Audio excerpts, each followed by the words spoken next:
Bonjour, je m'appelle Ouleye Kane, je suis journaliste mauritanienne. Depuis 1962, le Mali a connu une histoire de révolution touareg. En 1992, une grande rébellion éclate dans le nord Mali, créant une répression et une pléthore de militaires qui conduit à une migration des populations vers les pays frontaliers.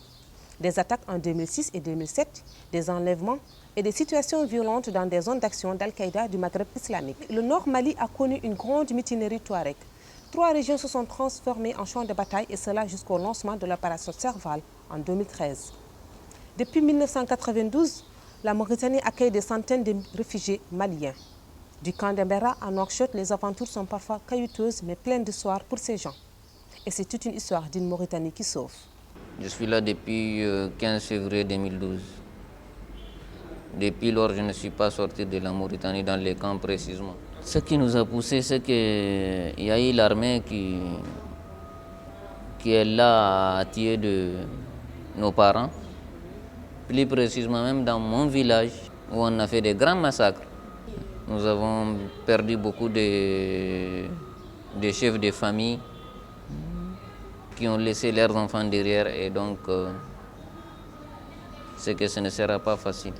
C'est des choses qui restent toujours avec la personne, c'est pas facile de les oublier.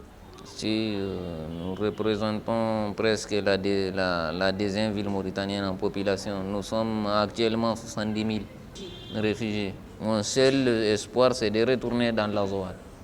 Ils laissent leur famille, leur travail, leur vie et empruntent le chemin de l'espoir d'une vie meilleure en Mauritanie. Certains ne regrettent pas, car même si les opportunités ne sont pas nombreuses, ils sont en paix. D'autres parlent de retour au pays natal, car il n'y a pas meilleur endroit. Mais ils ne sont pas les seuls que la Mauritanie accueille. Depuis 2013, les réfugiés syriens affluent les carrefours. Hommes, femmes, bébés dans les bras, enfants, errent de jour comme de nuit dans les rues, entre les voitures et bravent chaque seconde des dangers. La guerre en Syrie a occasionné un grand flux de migrants vers tous les horizons. Aujourd'hui, le pays constitue la plus grande population de réfugiés au monde. Des familles qui ont fui la guerre, les terreurs, les violences et qui se retrouvent aujourd'hui confrontées à une vie de rue pour subvenir aux besoins quotidiens. Ils ont choisi la Mauritanie qui facilite pour eux l'accès et qui ne demande pas de visa à la Syrie. Ils empruntent le chemin en passant par Istanbul en voiture et prennent l'avion pour la Mauritanie en passant par le Mali, contrairement à d'autres qui embrassent le chemin de l'Europe par la mer en passant par la Turquie.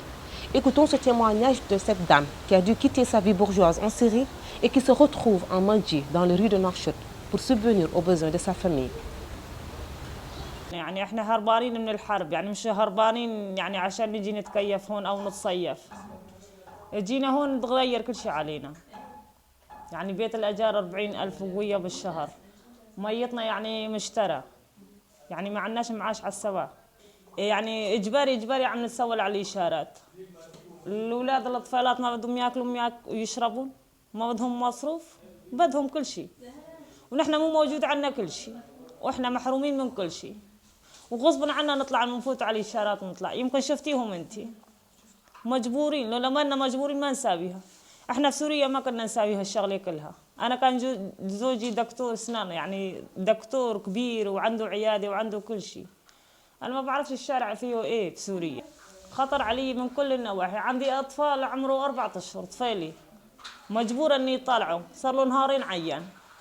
من الشمس الدنيا حارة عليه. Quel est le grand défi de l'intégration de ces réfugiés en Mauritanie? Existe-t-il des programmes d'accompagnement pour ces familles déchirées par la guerre? Y aura-t-il des solutions pour ces enfants qui ne vont plus à l'école? La Mauritanie qui subit un trouble économique pourra-t-elle incuber une masse de réfugiés?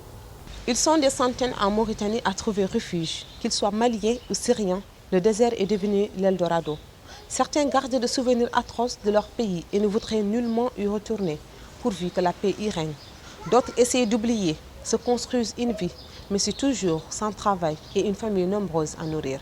Par conséquent, ils errent les rues pour mendier afin de subvenir aux besoins quotidiens. Vous pouvez retrouver d'autres vidéos et des haut-parleurs sur la chaîne YouTube, toujours avec le sujet des réfugiés syriens, d'autres histoires, d'autres horizons, pour comprendre l'histoire de ces immigrés de guerre.